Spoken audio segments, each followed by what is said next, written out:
I'm very much focused with my work. My World Talent Economic Forum institutions is nominated by Bangladesh government for UNESCO Global Citizen Award. So So, tomorrow morning I have a presentations, that our World Talent Economic Forum institutions, through our podcast, through our research publications, through our training program, and with our AI and Wisdom app, we are actually uplifting Bangladeshi people, especially grassroots level people. So that's why this UNESCO Global Citizen Award we get nominated. So tomorrow morning I have a presentations. So I want to thank you all those who support my World Talent Economic Forum institutions. And beside that, through my program, I'm working with California Institute of Technology, California Institute of Management, Big Heart Technology in California, with Tando is another think tank in Texas, Austin. iBeyond is another technology corporations in Silicon Valley. So with Japan, UN University, we are developing climate leadership program.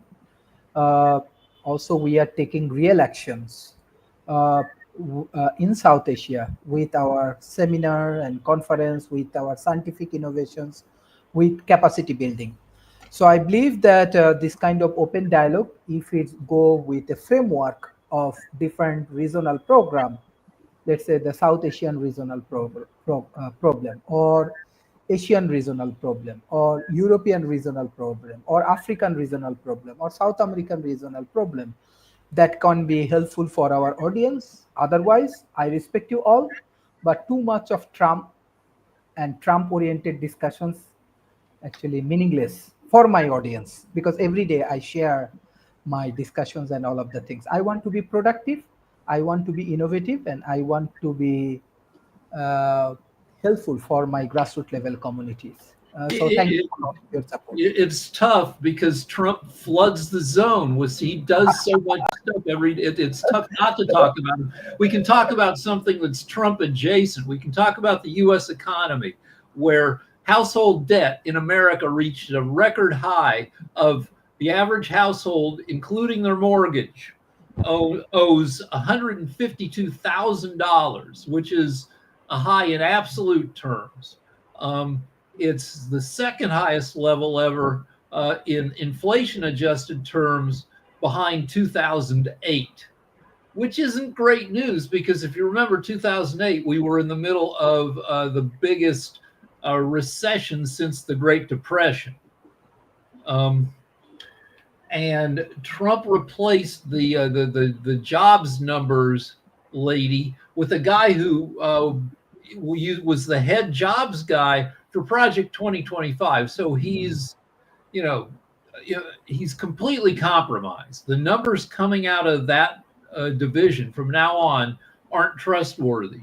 So it makes me think that private industry, companies like the Wall Street Journal, will have to start issuing their own numbers, economics numbers, because the government numbers will no longer be trustworthy. They'll be cooked. So there you go. yep, definitely got to agree with that and everything. Hey, just really quickly, I'm bringing Sashi in as well because he's definitely got his investment show on Wednesday and has usually got some good thoughts around the economy. But Dr. Sharif, since you brought it up and everything, I was just wondering because one of the stories that I did see was that apparently India, the Indian government, is talking about a um, avalanche of stray dogs, so tons of stray dogs that are in India. So I was wondering if y'all had that same problem, and are y'all going to make a similar declaration because they're trying to get these dogs. I guess they're going to have to euthanize them or get rid of them some kind of way, but they're saying that they have to be handled because it is a abundance of them that is in India. And we know India is the second most populous area in the world and everything. So I just wondering your take on that, and is that a problem y'all have as well? Okay, I want to bring another issues. Definitely, you already explained the issues we have in India in between your question and answer. Uh, But definitely, maybe it's more related with USA present situation, what actually Rick Rosner shared already. Because of tariff, what I see right now, Indian people, they are boycotting, uh, all of the people boycotting this US product inside India. And they have more than billions of consumer inside India. And as their governments, they buy their oil from Russia.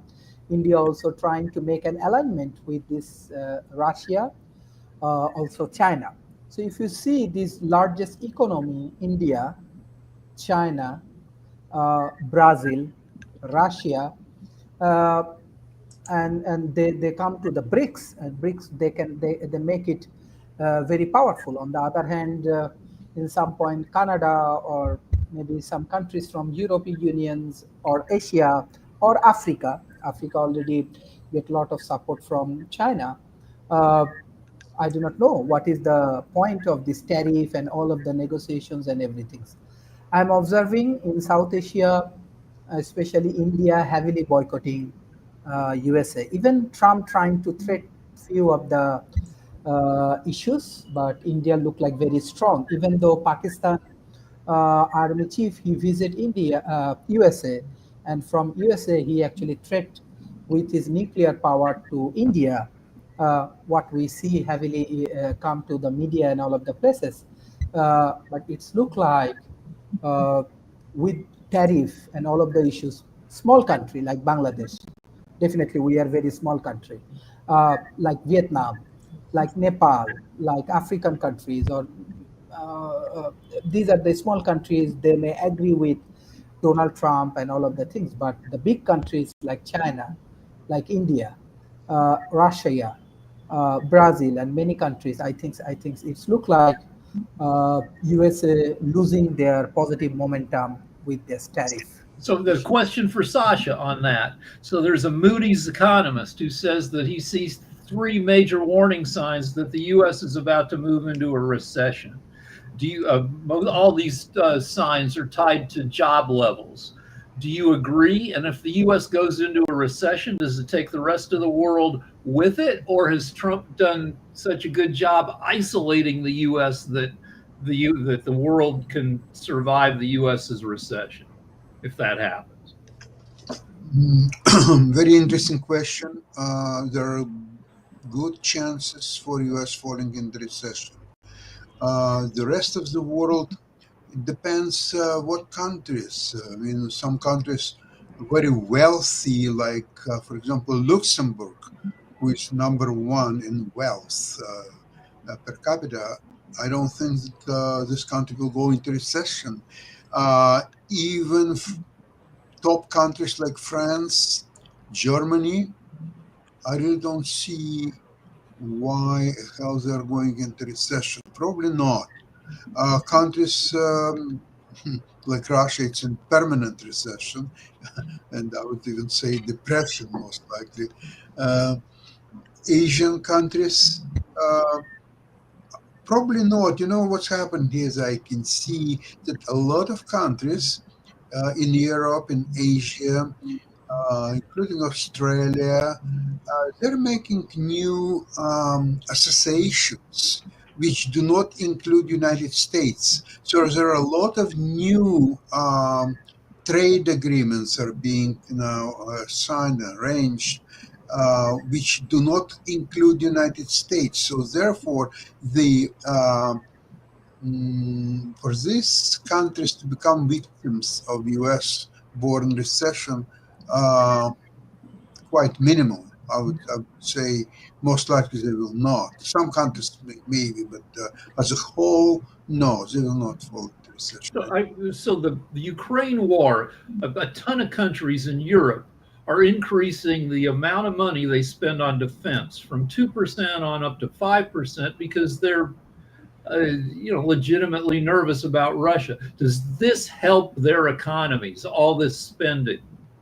I believe so. Yes. So if you are spending, okay, we are talking about 2 to 5% of gross national product (GDP) and gross domestic product, and so that is going into leading top military manufacturers. Like in Germany, it's Rheinmetall, for example, or even, by the way,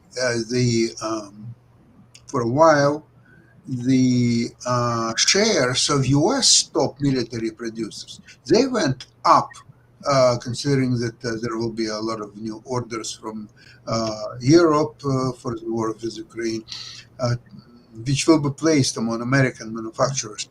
However, because with Trump you cannot plan, there is no long-term strategy, because anytime he can say, oh, okay, there is a peace. Oh, there is no peace, there is a war. Oh, there is a tariffs, 50%. Oh, it's not 50%, it's now 10%. Oh, it's not 10%, it's going to be 30%. I mean, nobody can plan really their economic commitments. It's a very difficult situation. And besides Trump's rhetorics, and remember, he has, interestingly enough, when you see, he cannot reach his constituents through the members of parliament, because when he's talking to members of parliament, it requires a certain level of speech, vocabulary, delivery, and so on. So he prefers to approach his constituencies directly.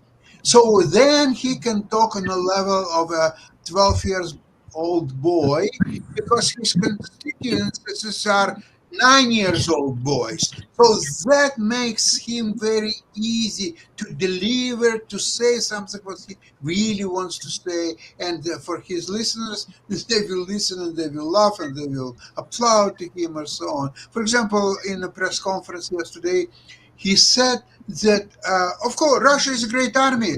Russia would take Kyiv in 4 days. But some generals decided, instead of going on a highway in 4 days to Kyiv, they wanted to go some other ways, and they were stopped by some nasty weather, and therefore they failed.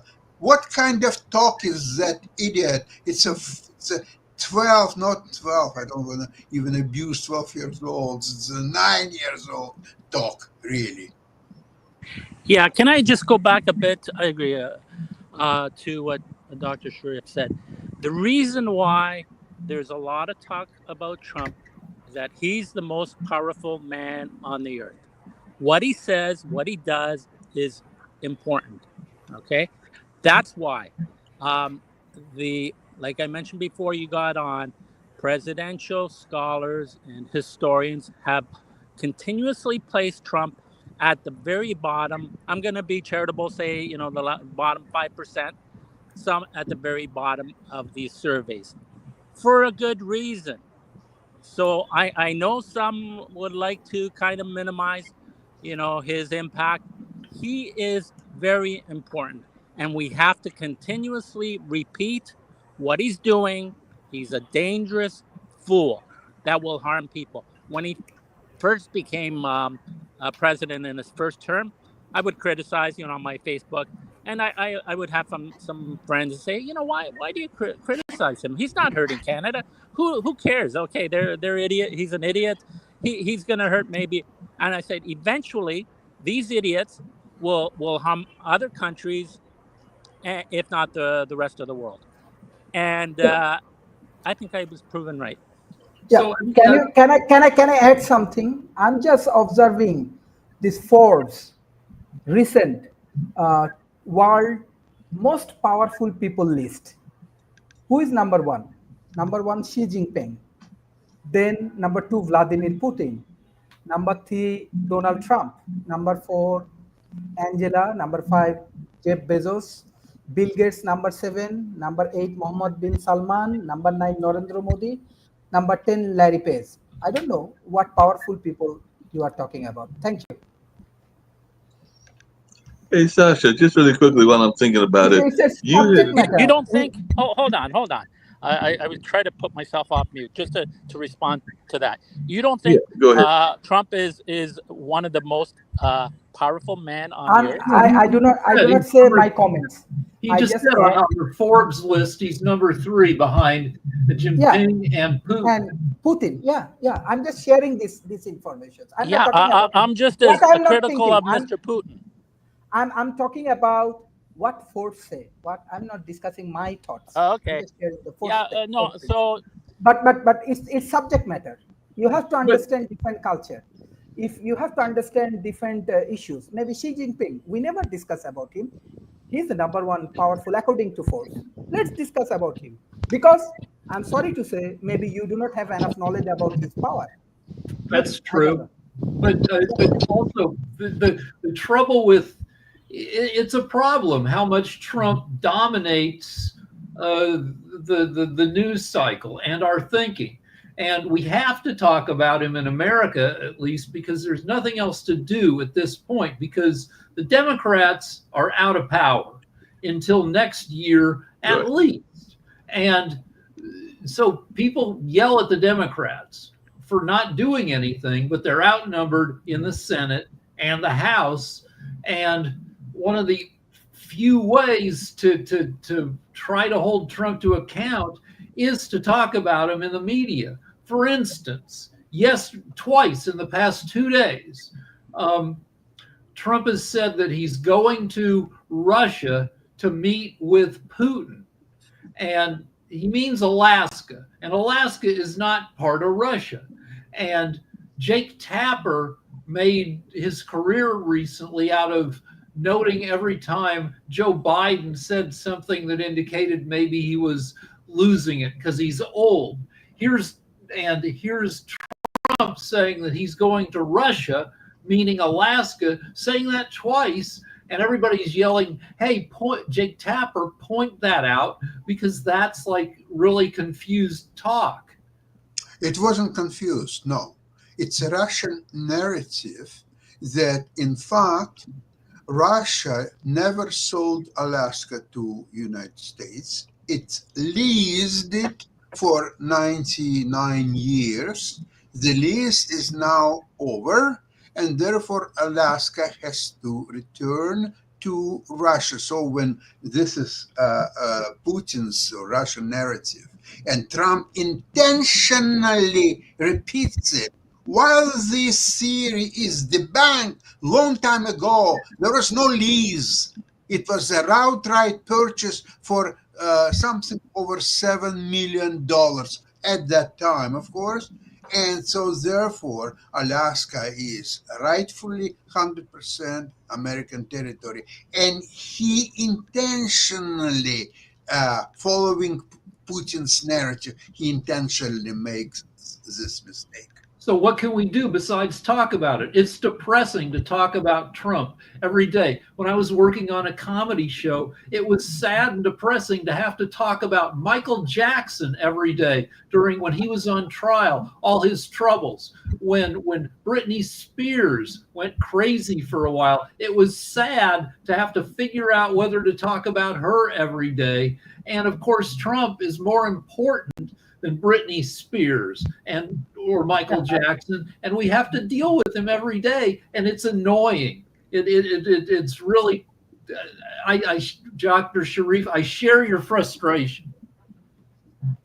Well, speaking of frustration, we got Steve Rao. He comes in while he's doing his campaigning and stuff like that. So, Steve, what are you following on the news? What's going on in your world? So glad you were able to join us on this Tuesday morning. Well, yeah, it's good to be here today. And it's interesting. I was in New York City for a few days visiting our daughter, who's now a journalist at the New York Times. So that was quite exciting, going to the New York Times in her office and meeting some folks. It was actually on a Sunday. She gave us a tour. Lots of interesting things I learned. One thing I learned was that they actually have people in the New York Times that write obituaries for people that are alive in case they die. And there's a lot of what if scenarios. So there's a whole section there, like Hillary Clinton won the presidency and Joe Biden won the presidency. So they have articles written for like what would happen if the alternate happened. So that was kind of strange, kind of an alternate universe. But that was really fascinating. And then, the big news, was, obviously the taking over the police under federal control, which is kind of scary. Then, of course, he's delayed tariffs by 90 days. Zelensky's upset that he's claiming, even though he wasn't invited to the summit, that Russia is going to attack again. And we're seeing just higher costs, inflation, still in where Jacoby and Mark and I live in North Carolina. And it's going to be interesting. I think all eyes on Ray Cooper right now, politically, whether they can take back control over the Senate. And it's going to be exciting. But the final thing I'll end with is New York City. It's a great city, but I noticed that it's not as clean as it used to be. Definitely infrastructure challenges, issues, morale kind of down with city staff. I don't know if Zoran Mamdani can change this, but it definitely doesn't seem to be as clean as New York was when I went, 8, 9, 10, 12 years ago, even when Giuliani was mayor. And I think that's something that Democrats have to face, is that many of the states and cities that they're leading haven't been very efficient with money, haven't seen projects done on time. And on the way back, I was reading Ezra Klein's book, Abundance, which I would recommend to everyone on the show. But there's two things he said in that show which concern me as a Democrat. The fact is that $7.3 trillion of investment from the Infrastructure Act to build 500 electric charging vehicle stations in America, and the United States under Biden only built 10 or 12. The promise of putting 200 million Americans in high-speed broadband after $25 billion and only 12 million Americans. And so many of the things that Biden started, either Trump is going to get done on his watch or they'll never get done. And I think that's the Democrats' biggest problem, is that they promise everything with big dollars, but the infrastructure doesn't get done, which opens the door to inefficiency. So I'm just playing devil's advocate. Where did the $20 billion go to build broadband?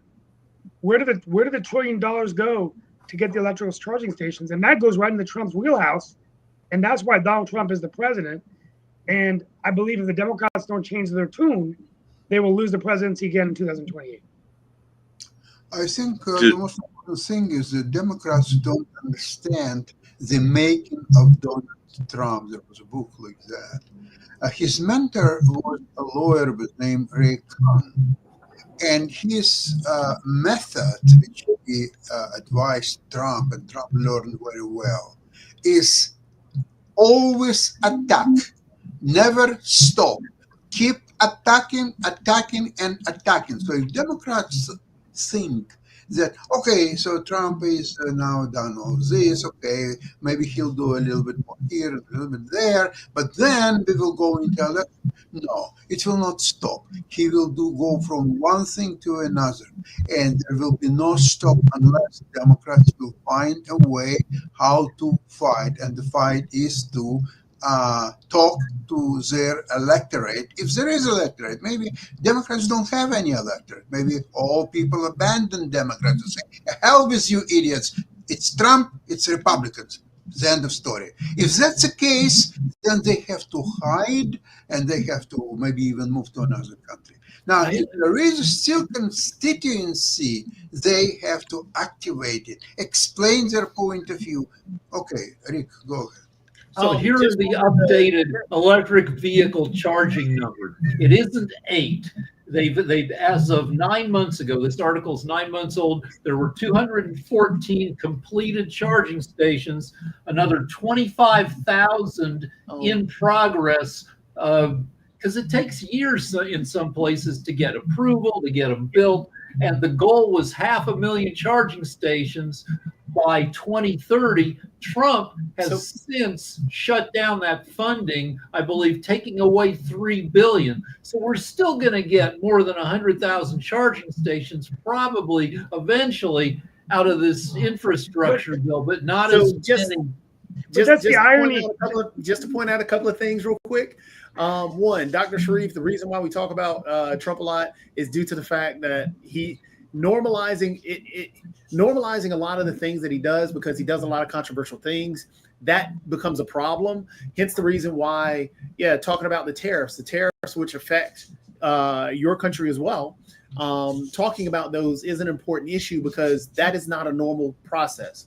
In terms of what you're talking about, Steve, I have to push back a lot on that because that is part of the problem. What we do is we hold Democrats to a different standard than we hold anyone else. For example, Donald Trump promised in his first presidency that he was going to bring a whole company to a state and was going to bring in $300 million worth of jobs and all this and that and the other thing. You notice how that was never brought up, but the charging stations was.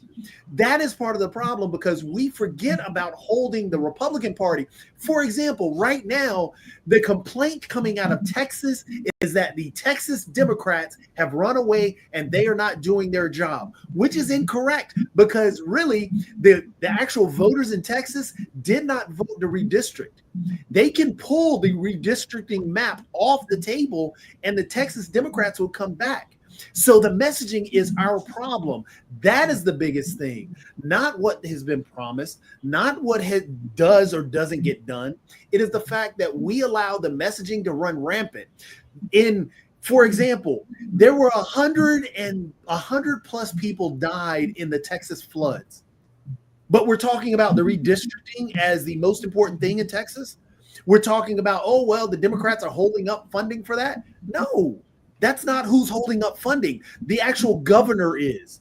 The governor got requested by Donald Trump to redistrict the maps. That is the problem that we should be talking about and not turning around and saying the Democrats are going to lose elections because they don't listen to they've listened. But you're not going every time we keep repeating that all these things don't get legislature. The governor called in a special session, not to fix anything from the floods, but to redistrict. Yes, I've got to run, guys. I want to thank you. So I'll be back on tomorrow, and I'm in and out. I got to take a call for work, but that's my take of the day. And that's a good point you told me. One last thing about Mamdani. If there are any lessons that the Democrats can learn, they can learn from him. Well, also just a real quick thing in terms of looking back at our romanticizing our history. We do that a lot, and we don't take into account the realities of the situation. We can go back. I can sit here and talk about different areas within Durham, which I thought were just beautiful areas when I was 5 and 6, or even 20 or even 30 years old. But times have changed. The population growth is different now than at that time. When Make America Great Again is a slogan, but they don't talk about when America was great, except for taking it back to times before Jim Crow. Look at what Byron Donalds went out and said, the most racist thing ever, talking about the black family was tighter up under when Jim Crow was around. Dude, we had to be.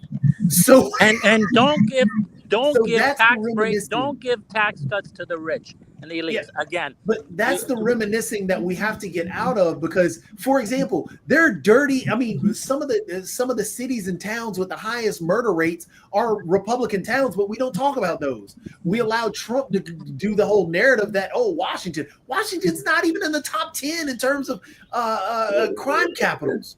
So the money that is used, that has been given to elites via the tax cuts, use that money to clean up New York City, etc.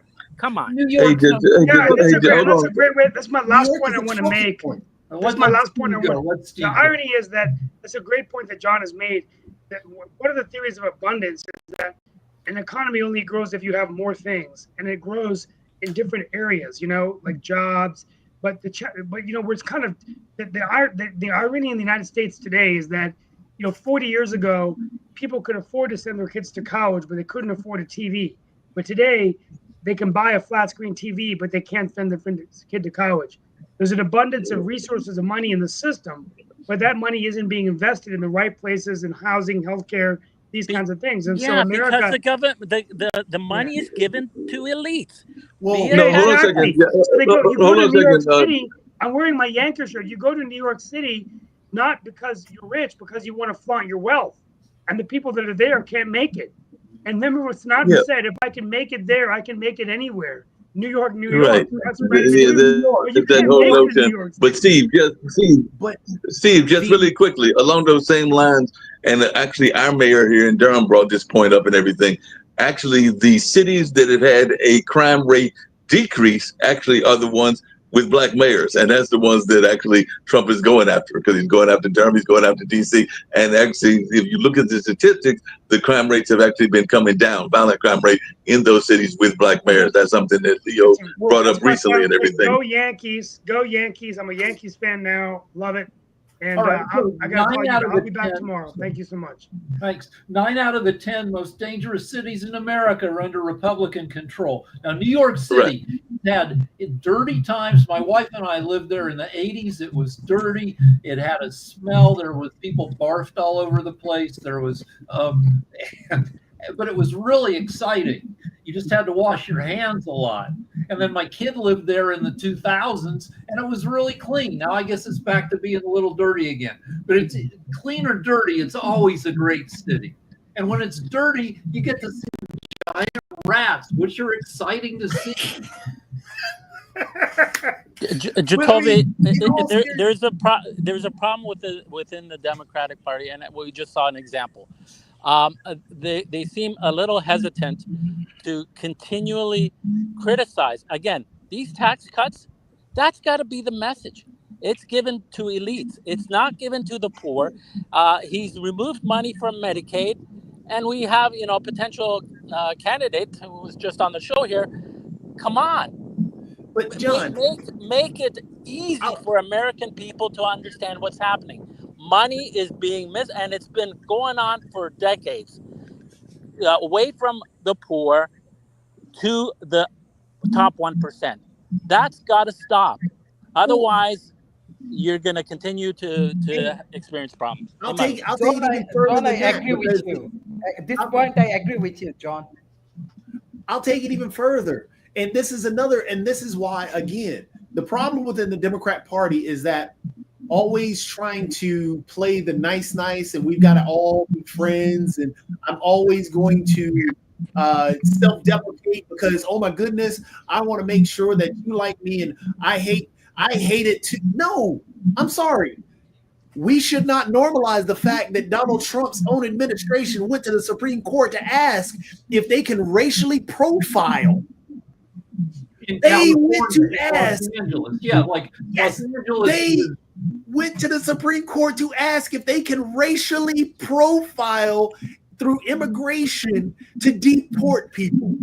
And what that was about, that case started in Los Angeles. LA is 41% Latino. So if you can profile on the basis of his request. If they say yes, that's 2 people out of 5 on the street that you can just yank to the side. Remember when I said, Rick, and I've said it multiple times and I'll say it again today. Remember when I said that brown people, if you have melanin in your skin, this administration is saying you're not welcome in this country. That is what is going on. And I hate to put it that way, but that is to ask the Supreme Court if you can racially profile, to hire individuals that say if you want to get things done, you got to hire competent white men, to hire people who have Nazi tattoos, to hire all these individuals that are white supremacists. Laura Loomer is a white supremacist, and the actual has a direct line to the president, and she is actually giving advice on who to hire and fire. And Laura Loomer is dumb and crazy. But here, I have a crazy story we haven't talked about that's been bubbling along for the past few weeks. Candace Owens is a conservative commentator who makes her living out of saying outrageous stuff, like Alex Jones or Glenn Beck or Tucker Carlson. She is being sued in France by the president and first lady of France because she has repeatedly accused the first lady of France of being a man, which is with no, for no reason. It's just pure craziness. She's also anti-Semite. Just one thing on New York City. I've been looking a bit as to why Mamdani won. He basically, before he started campaigning, he interviewed New Yorkers. What are their problems? And the reason, in my opinion, why he won is that he promised that he would look after their needs at a local level. Again, well, I mentioned to Steve, Democrats want to learn something on how to win elections. Maybe Mamdani has a few answers. Yeah. I mean, he did, honestly, what Mamdani did was the same thing that Donald Trump did. He became a populist. He became, hey, look, we're going to talk about the needs of the people. We're going to make sure that this is what we're going to focus on. But then what Trump also did was jump into the whole culture war, and he ran the whole same thing that Nixon ran way back when he won. So it is. So yes, the Democrats need to do what Mamdani did in terms of talking to people, talking about the issues that are there and what are some options to move forward. And that's what people are looking for, because truthfully, like a lot of Trump supporters, and yeah, I'll get into an argument with any Trump supporter that pops on, and because they say a lot of lies and a lot of dishonest things, because they're parroting what Trump says, which is what Nick comes on and does. And yes, we've had others who come on and done the same thing. And I'll continue to fact check and push back and challenge all these dubious claims. Yeah. I'm sorry, I will continue. But they don't want. But what I'm saying is they don't care about that. They didn't vote for Trump for the economy or immigration and all this and that, the other thing. Heck, they even voted for Trump because Trump was going to release the Epstein files. But now Trump's making up all these excuses, and all they're doing is parroting right behind it. So big government? Oh, we hate big government. Trump's going to get big government out. But no, Trump is actually federalizing the police force. That's the biggest government can be. But they don't care about that. Jacoby, which is why I keep saying liberals angry. Trump supporters. That's why I keep saying Trump supporters are in a cult. I'm sorry. Then let's talk about Mamdani. One thing about him is he's open, friendly, and charismatic. So, and that's what the Democrats have been lacking. The last, straight ahead charismatic candidate we had at the national level was Obama.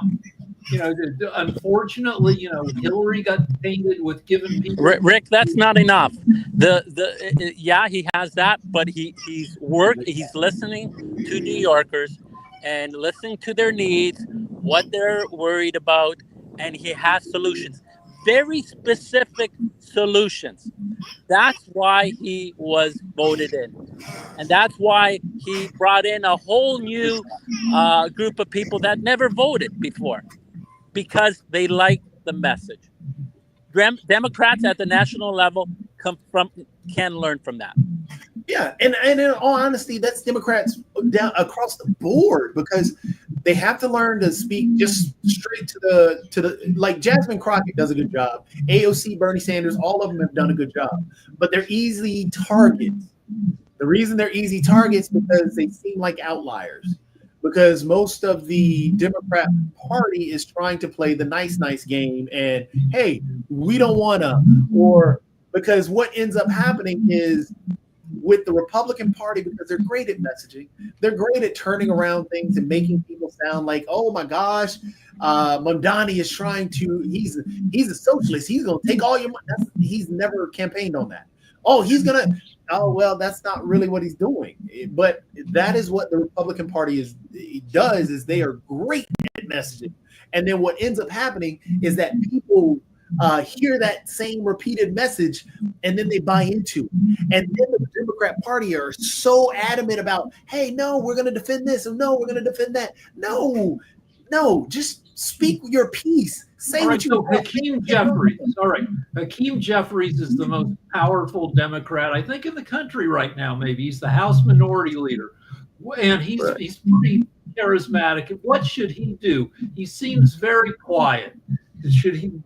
What should he do? Honestly, he should take up the mantle the same way that, and I'm not saying say the same things that AOC or Jasmine Crockett or those are doing. What I'm saying is sound firm in what you're talking about. Don't wishy-washy. jump on the different areas, jump on the different channels, and sound firm. Say, hey, this is what we're standing for. This is what we're going to fight for. Yes, I see what the Republican Party is doing, but if you understand, we have no power right now. So we're going to do all we can, but we have no power. If you want us to do what I'm telling you, then vote more people in. That's all. And just stand 10 toes down on that, because what they're doing is, again, Hakeem Jeffries does the same thing.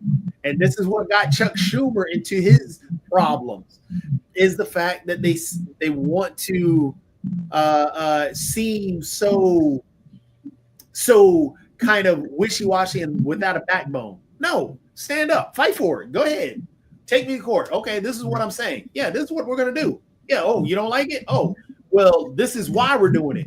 You don't like it now? Okay, well, then you're just not for me. I understand. We're going to keep moving forward. I'm going to help you regardless if you like me or not. But this is what I'm going to do. And that's what the Republican Party does. And that's what makes them great at messaging. All right. So, Sasha, if we have a recession, you don't want to buy the dip in American stocks, right? What about the world? If the recession kind of drags down the world, do you buy the world? That sounds funny. It's a hypothetical question. I think that the stock market deep in the US, I think it's almost done. I think it's just a matter of when. Now, the same whether it will be deep in world markets, quite possible, because all markets interconnected. I never buy on it anything, because once this stock or security going down price, it needs time to stabilize and create a new base, and then it can start moving. So you have always wait, never buy on a dip. Wait a little. I find all financial predictions, their crystal balls are as broken as mine. So, for me, and it's been successful for me personally, I disregard all that noise. I'm in it for the long term. I don't time it. Anytime I have tried to time it, you have to know when to get out. You have to be right twice, and when. I don't have that expertise. I doubt anybody does. And if anybody is successful doing that, wonderful for them. I have no interest in trying to replicate that. Sasha, here's something real quick, I guess, by the end, since we're at the end of the show, but this is investment oriented. How hard is NVIDIA stock do you believe is going to get hit? Because right now, NVIDIA is one of the two companies that has agreed with the U.S. supposedly to pay 15% of China's whatever sales that they make in China to the U.S., supposedly that deal. But now China is saying that the companies within China not to use that chip. So if NVIDIA loses that market, the Chinese market. Actually, the way I understand, the Chinese are questioning why the Chinese tech giants have to buy necessarily NVIDIA chips. That's what they're asking the question, and when I get an answer to that. NVIDIA's point of view, what I understand is that even after paying 15%, whatever profit will be still left is better than zero.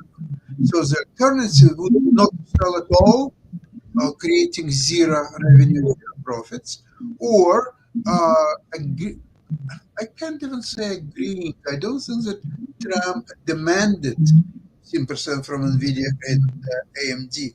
I think they almost ventured themselves, paying Trump 15% as to, it's almost like a bribe to, okay, leave us alone. Okay, here's 15%. Oh, 15% is not enough. Here's 20%. Oh, you want a 50%? Here's 50%. It just doesn't make sense. Sasha, so we're going to have to wrap up real quick. We can continue this discussion about NVIDIA on tomorrow, both on Sasha's Modern Investment as well as on this show, World Edition. But we got to get ready to get to Russia, Ukraine, and all along those lines. So get ready to wrap us up right now. Thank you. Bye-bye. No problem.